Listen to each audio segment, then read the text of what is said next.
Hello बच्चों, let's see the question.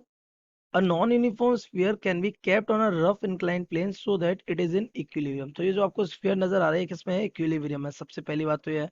In the figure below, the dots represents locations of center of mass. देखो ये A है center of mass या B है या C है या D है. इस तरीके से आपको अलग अलग locations given है. In which one of the position can sphere be in a equilibrium? So let's see the key concept of this question.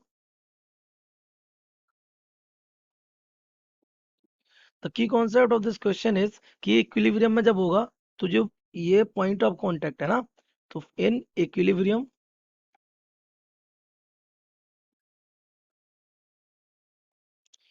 The net torque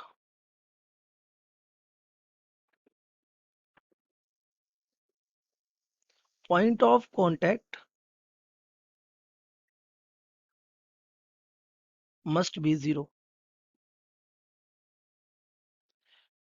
यानी कि ये जो हमारा यहाँ पर ये पॉइंट ऑफ कांटेक्ट, मैं यहाँ बताऊं आपको, ये पॉइंट ऑफ कांटेक्ट है, इसके अबाउट मोमेंट ऑफ फोर्स होना चाहिए जीरो. ये कैसे हो सकता है? तो moment of force is given by,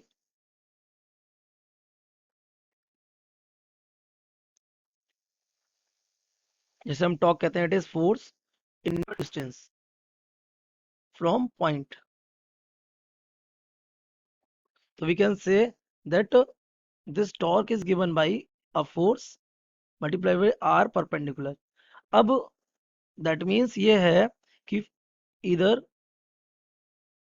A और B और C और D has its mg passing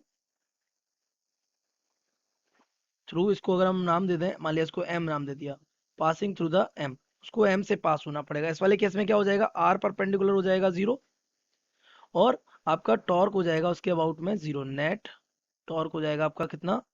zero हो जाएगा. तो दिस इज द कॉन्सेप्ट. यानी कि आप देखिए, आपका इसका अगर एम जी लें तो ये एम जी यहाँ से जा रहा है, इसका अगर एम जी लें तो एम जी, और इसका अगर एम जी लें तो एम जी यहाँ से जा रहा है. इन सब के एम जी की force of line of force ये रही, और ये सब इसको कैसा इधर की साइड रोटेट कराने की क्या करेंगे? कोशिश करेंगे. लेकिन अगर इसकी बात की जाए तो देखिए, ध्यान से देखिए, ये जस्ट एम से क्या हो रहा है? पास हो रहा है. तो अगर ये एम से पास होगा तो इसकी वजह से जो नेट टॉर्क आएगा वो कितना आएगा? जीरो. तो centre of mass should be C. Centre of mass क्या होना चाहिए? सी होना चाहिए.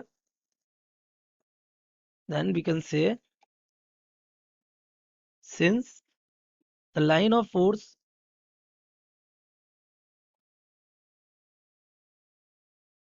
mg of c is passing through point of contact,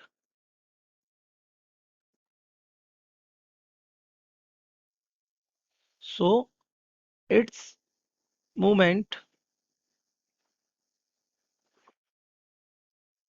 about it will be zero. Movement क्या हो जाएगा? Zero. That means it makes the sphere in equilibrium.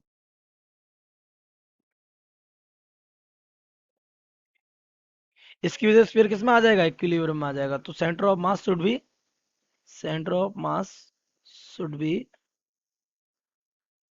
Located at C. इस movement पे कहाँ? सी पर लोकेट होना चाहिए. I hope you have understood it well. Best of luck.